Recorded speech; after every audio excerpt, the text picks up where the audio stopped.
Ate, magkano benta natin dyan today? 8 to 9,000. 8 to 9,000. Hindi ka pa tapos mag-compute, no? May laman pa ba yung cart natin dyan? Ayan, steamer. Bagong sari. Bagong salang. Pwede mo bang turo sa kanila ano yung mga flavor ng siomay natin na ino-offer?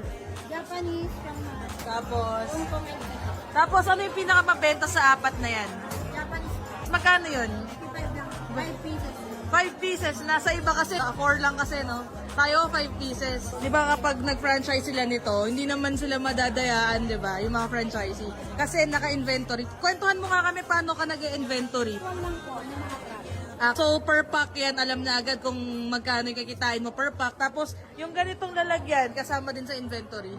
Pati yung lalagyan ng gulaman, kasama din yan. Yes po, dito tayo bumabasa ng sale. So yan guys, nagka-idea na kayo ha. Kaya yung mga owner ng mga food cart na kagaya nito, kagaya namin, hindi talaga basta-basta makukupitan. No? Ayan o, talagang track yung inventory natin. Nakalagay dyan kung ilang pack yung na-consume natin. Yung araw, simula ng Jumuti ka, ilang pack yung nasalang mo? Nasa 20 plus pa. 20 plus, grabe kayong sales mo, 8,000. Pitin na lang natin kung 8,000 ka everyday, magkano yun sa loob ng isang buwan. Sabihin na lang natin na 8,000, 240,000. Eh di sabihin na lang natin, baka sabihin ng iba, hindi naman araw-araw 8,000. Gawin mo na lang ate 5,000 per day. Magkano kaya yung kikitain na isang food cart owner na Siomai King? 150. 150, malaki na ba yun? Malaking tulong. Pwede na yun, di ba? Eh, magkano lang naman yung renta, tama ba? So, bawing-bawi na, no?